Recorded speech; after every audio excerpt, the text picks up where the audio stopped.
Hello everyone, good morning. तो आज हम लोग पढ़ेंगे heating effect of the current. हालांकि लास्ट क्लास में हम लोगों ने डिस्कस किया था, ठीक है, इलेक्ट्रिक पोटेंशियल के बाद हम लोगों ने ओम्स लॉ और उसके स्टेटमेंट और उसके कुछ प्रूफ्स, कुछ ग्राफिकल रिप्रेजेंटेशन, ठीक है, ये सारी चीज़ें हम लोगों ने लास्ट क्लास में डिस्कस किया था। तो आज की क्लास में हम लोग बात करेंगे heating effect of the current, यानी कि करंट का हीटिंग इफेक्ट। यानी कि कोई भी कंडक्टर है या कोई भी मटेरियल है तो उसके थ्रू अगर जो है करंट का फ्लो होता है, ठीक है, तो करंट के फ्लो होने से क्या होता है कि अगर जैसे कोई रजिस्टर है तो रजिस्टर क्या करता है, करंट्स को स्टॉप करने का काम करता है, रोकने की कोशिश करता है, और रोक करके अब जाहिर सी बात है उसका क्या करेगा, हीट या लाइट के फॉर्म में कन्वर्ट करने का काम करता है। तो हीटिंग इफेक्ट ऑफ करंट का मतलब यहाँ पे बेसिकली हम लोग पढ़ेंगे कि करंट के फ्लो होने से किसी भी सर्किट में या किसी अप्लायंस के क्रॉस जो हीटिंग होती है, यानी कि जो हीट जनरेट होती है, जो एनर्जी यूज़ होती है उसमें, उसको बोलते हैं हीट एनर्जी। और इलेक्ट्रिकल एनर्जी वहाँ पे हीट एनर्जी के फॉर्म में कन्वर्ट होती है। तो आइए हम देखते हैं। सबसे पहले हम बात करेंगे जो एनर्जी होगी, that is W is equal to क्या होता है, Q इंटू V। तो अगर किसी भी सर्किट में सपोज करिए कि यहाँ पे एक रेजिस्टेंस R है, इसके अंदर करंट I है, और इसमें ये जो सोर्स पोटेंशियल है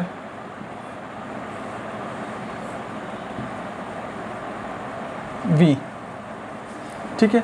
तो इस रेजिस्टेंस R के अक्रॉस जो हीट प्रोड्यूस होगी, यानी कि H is equal to work done is equal to जो भी इलेक्ट्रिकल एनर्जी दिया जा रहा है वो is equal to Q into V, और Q को हम लिख सकते हैं I into T into V, that is VIT, ठीक है।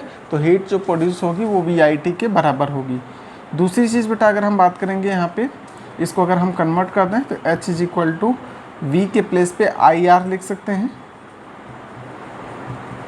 तो हो जाएगा I स्क्वायर RT, ठीक है। एक फार्मूला आपका हीट का ये हो जाएगा। दूसरा अगर हम देखें, I के प्लेस पे हमने क्या रख सकते हैं, V अपॉन R भी लिख सकते हैं। I is equal to V upon R, तो यहाँ से क्या जाएगा, H is equal to V square upon R square, R into T, R से R कैंसिल, तो H इज इक्वल टू हो जाएगा V square T upon R, ठीक है। और बेसिकली यहाँ पे हीट प्रोड्यूस, यानी कि कितना अमाउंट ऑफ हीट प्रोड्यूस हो रही है, उस हीट को हम लोग जो है यहाँ से कैलकुलेट कर सकते हैं, इस फार्मूले से कैलकुलेट कर सकते हैं। अब सवाल ये उठता है कि जो एलिमेंट्स हैं, इनकी कोई भी पार्ट्स कह सकते हैं या कोई भी सर्किट का एक सिंगल पार्ट है, ठीक है, उसका हीटिंग इफेक्ट का क्या रोल होता है डेली लाइफ में। तो देखिए, हीटिंग इफेक्ट की वजह से, यानी कि हीटिंग इफेक्ट जितने भी आपका इलेक्ट्रिक हीटल्स होते हैं, जैसे हीटिंग मटेरियल्स होते हैं, हीटिंग एलिमेंट्स होते हैं, जैसे इलेक्ट्रिक आयरन हो गया, ठीक है, तो उनका जो एलिमेंट होता है वो ऐसे मटेरियल का बनाया जाता है जिसका क्या हो, हीट प्रोड्यूस ज़्यादा करे, यानी कि उसकी रेजिस्टेंस ज़्यादा हो। रेजिस्टेंस ज़्यादा होगा तो हीट ज़्यादा प्रोड्यूस करेगा। जाहिर सी बात, अगर आप देखेंगे अगर वहाँ पे अगर रेजिस्टेंस की बात करें तो रेजिस्टेंस में बहुत ज़्यादा वेरिएशंस नहीं लिख सकते हैं, लेकिन साथ में अगर हम करंट और वोल्टेज की एक कंपैरिजन में देखें तो यहाँ पे अगर करंट या वोल्टेज दोनों अगर हाई होगा तो उस केस में हीट तो ज़्यादा प्रोड्यूस करेगा ही करेगा, लेकिन साथ में अगर रेजिस्टिविटी मटेरियल की हाई है, ठीक है, तो इसकी वजह से, या रेजिस्टेंस हाई है, इसकी वजह से भी जो हीटिंग ज़्यादा हो सकती है, उस पर्टिकुलर मटेरियल में, उस पर्टिकुलर ऑब्जेक्ट में हीटिंग ज़्यादा होगी, ठीक है। तो हीट प्रोड्यूस के लिए अगर देखा जाए तो मटेरियल की चॉइस बहुत इंपॉर्टेंट होती है, यानी कि कैसा मटेरियल चूज़ करना होगा कि मटेरियल जो है वो उसके अंदर, जैसे कि आपका निक्रोम हो गया और टंगस्टन है आपका। तो टंगस्टन में आपने देखा होगा कि जैसे जो फिलामेंट्स होते हैं इलेक्ट्रिक बल्ब के, वो जनरली टंगस्टन के बनाए जाते हैं, ठीक है। और टंगस्टन के बनाने का जो मेन पर्पज़ होता है, क्योंकि वो क्या करता है कि लाइट्स के फॉर्म में और हीट के फॉर्म, हीट चूँकि बहुत नॉमिनल होता है लेकिन लाइट के फॉर्म में ज़्यादा वो कन्वर्ट करता है, यानी कि उसकी मेल्टिंग पॉइंट हाई होती है, जल्दी मेल्ट नहीं करता है। उसी तरह से आपका जो निक्रोम होता है, ठीक है, जनरली क्या होता है कि जो हीटिंग एलिमेंट बनाया जाता है इलेक्ट्रिक हीटर का, निक्रोम का, ठीक है। तो निक्रोम बेसिकली क्या है, ऐसा मतलब मटेरियल है जिसकी वजह से क्या होता है, वो ज़्यादा से ज़्यादा करंट को हीट के फॉर्म में कन्वर्ट करने का काम करता है और जल्दी मेल्ट नहीं होता है, ठीक है। तो ये सारी चीज़ें, इसमें एक लॉ आता है that is the joules law. तो जूल्स लॉ क्या कहता है, अकॉर्डिंग टू जूल्स लॉ अगर हम बात करें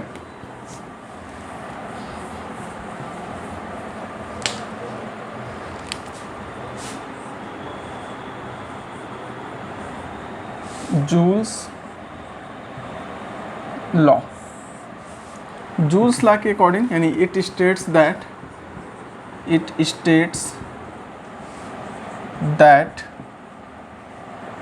heat produced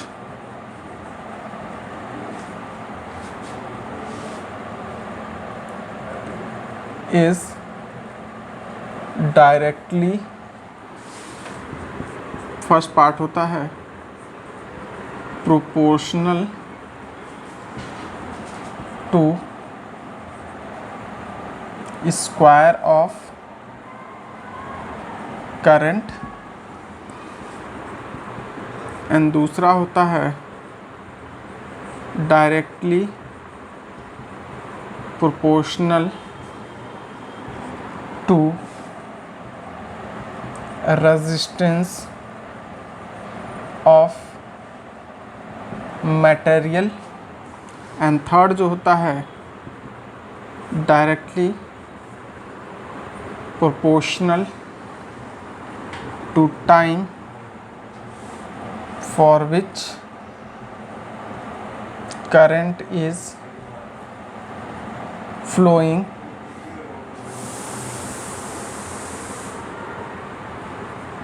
through it, directly proportional to the current flowing through it।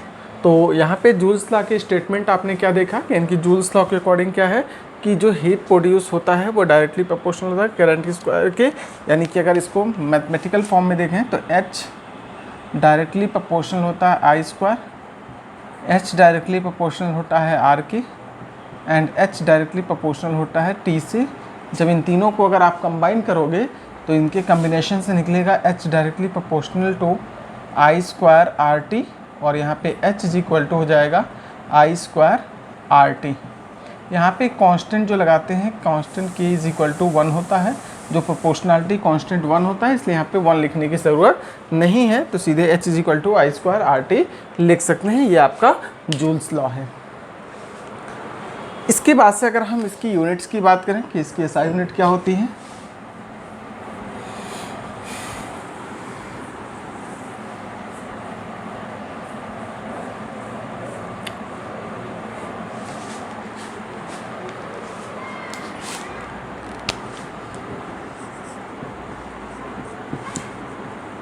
SI unit of heat is equal two joule. ठीक है, हीट की SI यूनिट क्या होती है, जूल। अदर यूनिट्स कैलोरी, जिसको हम शॉर्ट में कैल लिखते हैं CAL, और इलेक्ट्रॉन वोल्ट EV लिखते हैं। तो यहाँ पे क्या होता है 1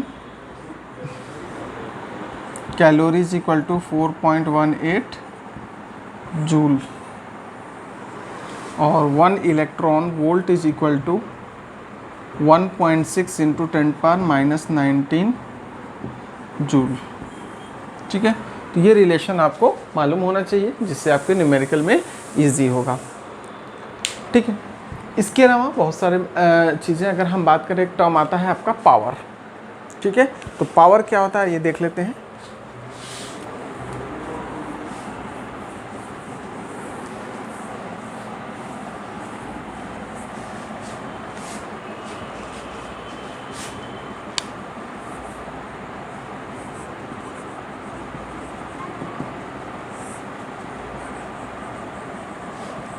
rate of flow of electrical energy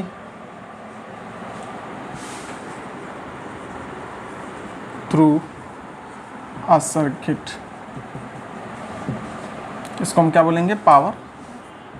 इसको हम E/T भी लिख सकते हैं या वर्क अपॉन टाइम भी लिख सकते हैं, वर्क को Q into V upon time भी लिख सकते हैं। तो पावर इज इक्वल टू हो जाएगा I into V, that is VI।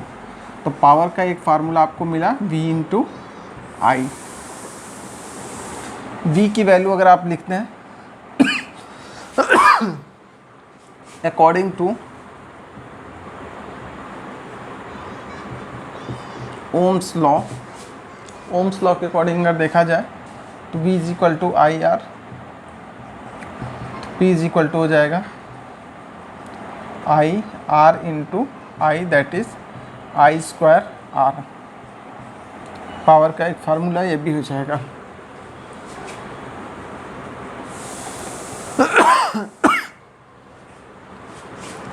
अगर I के प्लेस पे V अपॉन आर रख दिया जाए, this implies power is equal to V square upon R square into R, और ये हो जाएगा आपका V स्क्वायर अपॉन आर से आर कैंसिल। तो पावर का एक formula V square upon R. तो ये बेसिकली पावर की ये 3 फार्मूले आपके मिल गए न्यूमेरिकल में, जो कि काम आने वाले हैं। अब अगर हम इसके एसआई यूनिट की बात करें,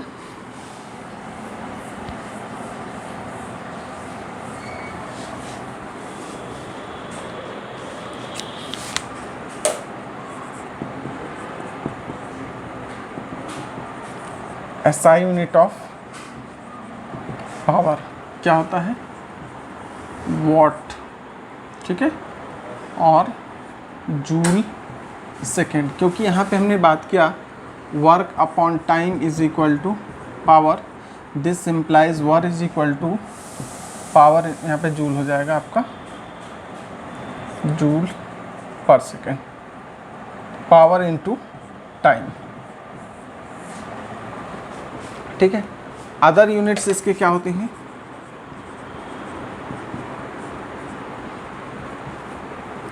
हार्स पावर, जिसको हम लोग शॉर्ट में बोलते हैं HP, और आपको मालूम होना चाहिए 1 horsepower is equal to 746 what.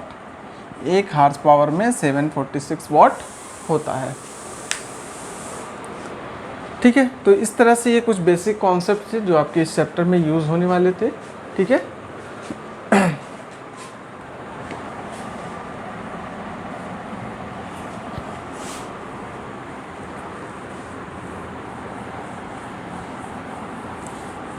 इसके बाद से एनर्जी कॉमर्शियल यूनिट ऑफ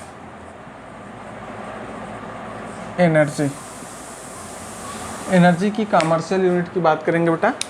तो यहाँ पे क्या होता है, energy is equal to power into time लिख सकते हैं। तो इसकी यूनिट हो जाएगी वॉट और सेकेंड, बट इसको हम कन्वर्ट कर दें किस में, किलो वॉट में, और इस सेकेंड को कन्वर्ट कर दें आवर में, ठीक है। तो 1 किलो वॉट आवर यानी कि 1 kWh is equal to 1 unit, यानी कि 1 किलो वॉट आवर जो होता है बेटा वो 1 यूनिट के बराबर होता है, ठीक है। तो अब यहाँ पे सवाल ये होता है ये 1 यूनिट है क्या। 1 यूनिट बेसिकली कमर्शियल यूनिट की हम बोलते हैं BOT। इसका मतलब होता है बोर्ड ऑफ बोटी, बोर्ड ऑफ बोटू, बोर्ड ऑफ ट्रेड यूनिट, ठीक है। तो यहाँ पे हम बेसिकली देखेंगे क्या रिलेशन होता है, यानी कि 1 किलो वॉट आवर की अगर हम बात करें बेटा, तो 1 किलो वॉट आवर जो होता है आपका 1 किलो वॉट आवर, तो अगर हम 1 किलो को लिख दें 1000 वॉट और आवर को लिख दें 60 इंटू 60 सेकेंड, तो ये हो जाएगा आपका 36 वॉट सेकेंड। और ये बेसिकली किसकी यूनिट होती है, वॉट सेकेंड।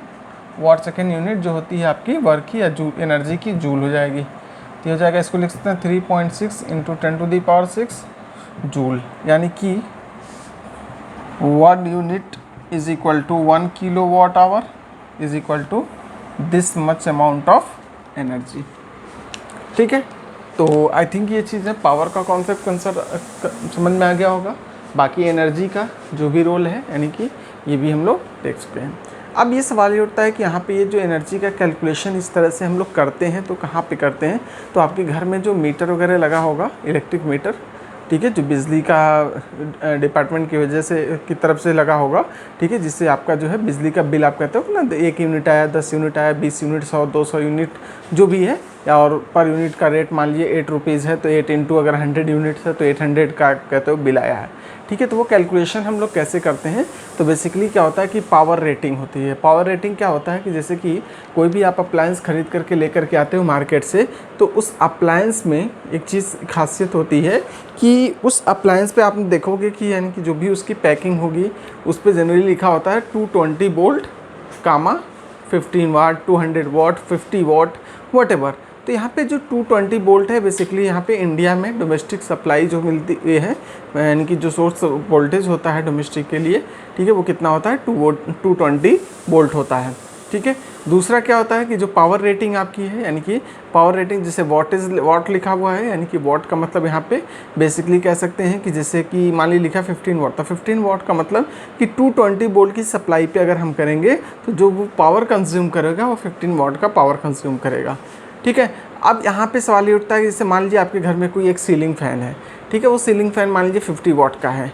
अब आप कैलकुलेट करना चाहते हो कि अगर इस सीलिंग फ़ैन को हम 1 घंटे तक अगर चलाते हैं, ठीक है, तो कितना बिजली का खर्चा आएगा। तो जाहिर सी बात है उसका जो कितना है 50 वाट है, ठीक है, तो पावर रेटिंग 50 वाट है, 220 की वोल्ट की सप्लाई भी मिल रही है, तो 50 वाट को किलो वाट में कन्वर्ट करने के लिए क्या करना पड़ेगा, 10⁻³ से मल्टीप्लाई करना पड़ेगा। तो यहाँ पे क्या आ जाएगा 5 × 10⁻² हो जाएगा भाई। 50 × 10⁻³ करेंगे तो एक ज़ीरो से एक माइनस कम हो जाएगा, तो 5 × 10⁻² या 0.05 क्या हो जाएगा किलो वाट हो जाएगा। अब सवाल ये होता है 1 घंटे आप यूज़ करना चाह रहे हो तो 1 से मल्टीप्लाई कर दोगे, पावर इंटू टाइम, आपके पास एनर्जी कंजम्पशन मिल जाएगा।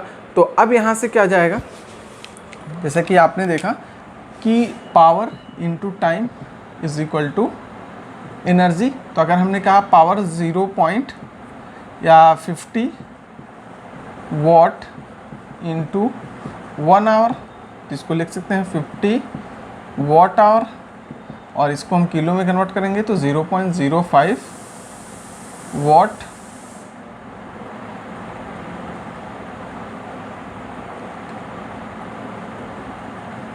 किलो वाट आवर, ठीक है। कहने का मतलब है कि अगर 1 घंटा आप यूज़ करेंगे तो उस सीलिंग फ़ैन का 1 घंटे का जो है बिजली का बिल इतना आएगा। अगर मान लीजिए दिन भर में 10 घंटे आप यूज़ कर रहे हैं तो 10 से अगर इसको मल्टीप्लाई करेंगे तो यह जाएगा 0.5 यूनिट, कहने का मतलब हाफ यूनिट पर डे, ठीक है। अगर महीने के 30 दिन कंसिडर कर लें, 30 डेज आप यूज़ कर रहे हैं तो इंटू 30 करेंगे 0.5 इंटू 30, तो ये आपका आ जाएगा 15 यूनिट, ठीक है। एक यूनिट का अगर कॉस्ट 8 रुपीज़ है तो 15 डेज़ के यूनिट का कॉस्ट कितना हो जाएगा, 15 से 8 को मल्टीप्लाई अगर आप कर लेंगे तो क्या आ जाएगा 15 8 जा 120, तो 120 रुपीज़ जो है इसका पूरा खर्चा आएगा, यानी पूरे 1 महीने का सिर्फ एक सीलिंग फ़ैन आपका चलाने की वजह से, एक सीलिंग फ़ैन यूज़ करने की वजह से, ठीक है। तो यहाँ से आप देख सकते हैं कि यानी कि बिजली की खपत आप अपने घर के अपने सभी अप्लायंसेस में यूज़ होने वाली जो भी बिजली यूज़ होती है तो उसके बेसिस पे आप लोग जो है कैलकुलेट कर सकते हैं, ठीक है।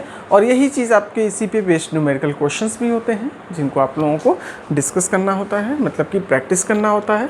और हम लोग जब भी गूगल मीट की क्लासेस जब होंगी, लाइव क्लासेस होंगी, तो उसमें हम लोग जो है इन सब क्वेश्चंस को प्रैक्टिस भी करेंगे और डिस्कस भी करेंगे जहाँ पे भी आपकी दिक्कतें आ रही होंगी, ठीक है। साथ में आपको एक चीज़ का और ध्यान रखना होगा, यानी कि कुछ सेफ्टी डिवाइसेस यूज़ किए जाते हैं घर में, जैसे कि आपका फ्यूज़ वायर होता है। फ्यूज़ वायर बेसिकली क्या होता है कि एक सेफ्टी डिवाइस, फ्यूज़ का मतलब होता है जोड़ना, ठीक है, फिश का मतलब टूटना। तो एक ऐसा मतलब वायर होता है जिसका मेल्टिंग पॉइंट क्या होता है, घर में बाकी जो वायर हैं, इस जो सप्लाई दे रहे हैं, उन सभी वायर्स का ठीक है, कि मेल्टिंग पॉइंट से लो मेल्टिंग पॉइंट का एक वायर जो होता है यानी कि आपके बाहर मीटर के पास कहीं पे लगा दिया जाता है।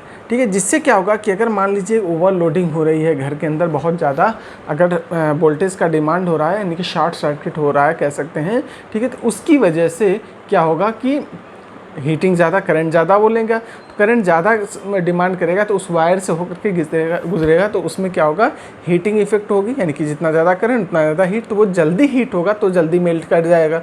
मतलब कि घर के अंदर के बाकी वायर को मेल्ट होने से पहले वो मेल्ट कर जाएगा, तो वहीं पे क्या हो जाएगा, सर्किट ब्रेक हो जाएगा, यानी कि करंट की सप्लाई रुक जाएगी। और करंट की सप्लाई रुक जाएगी जिससे क्या होगा, नुकसान होने के चांसेस कम होंगे। ठीक है, तो आप नुकसान से बच सकते हो, यानी कि इस तरह से। तो और अगर मान लीजिए आपने नहीं लगाया तो क्या होगा, घर के अंदर के सारे जो भी वायर हैं यानी कि सब एक साथ बर्न हो जाएंगे और हो सकता है कि फायर वगैरह कैच करने के चांसेस, यानी कि जिसकी वजह से जो आपका इकोनॉमिकल लॉस बहुत ज़्यादा हो सकता है, फाइनेंशियल लॉस हो सकता है। ठीक है, ऑब्जेक्ट जो होते हैं बहुत सारे आपके घर की चीज़ें जो है हो सकती है डिस्ट्रॉय हो सकती हैं, तो इसलिए सेफ्टी डिवाइस के तौर पे हम लोग जो है ऐसे सेफ्टी मेजर के तौर पे जो है फ्यूज़ वायर यूज़ करते हैं। हालांकि ये चूँकि ओल्ड ट्रेडिशन था और आज का जो करंट ट्रेडिशन है बेटा, तो करंट में क्या होता है, MCB, ठीक है, मिनिएचर सर्किट ब्रेकर, इसका भी सेम रोल होता है, यानी कि लेकिन इसमें डिफरेंस ये है कि ये क्या होता है कि हर एक कमरे के लिए अलग अलग MCB लगाए जा सकते हैं, अलग अलग लगाए भी जाते हैं, जिससे क्या होगा, किसी एक पर्टिकुलर घर कमरे के अंदर अगर सप्लाई हो रही है तो उस पर्टिकुलर कमरे का जो MCB डाउन हो जाएगा, यानी पूरे घर की लाइट जो है डिस्टर्ब नहीं होगी, पूरे घर की लाइट ब्लॉक नहीं होगी। ठीक है, तो इस चीज़ें जो है आपका इसी के साथ ये चैप्टर लगभग कंप्लीट हो गया है। और इस पे क्वेश्चंस भी आप जो है प्रैक्टिस कर सकते हैं, आपकी एनसीईआरटी बुक से क्वेश्चंस प्रैक्टिस कर सकते हैं। बाकी क्वेश्चंस अगर आपको कोई दिक्कत आ रही है तो इसमें कमेंट बॉक्स में भी डाल सकते हैं, साथ में जो है आप जो है वीडियो के थ्रू यानी कि लाइव क्लासेस के थ्रू भी जो है उसको डिस्कस कर सकते हैं, यानी कि उसमें आप अपनी प्रॉब्लम्स को ज़रूर रखिए, कोई दिक्कत नहीं है, उसको हम लोग डिस्कस कर लेंगे। ठीक है, तो आज के लिए फ़िलहाल इतना ही। Thank you, have a nice day.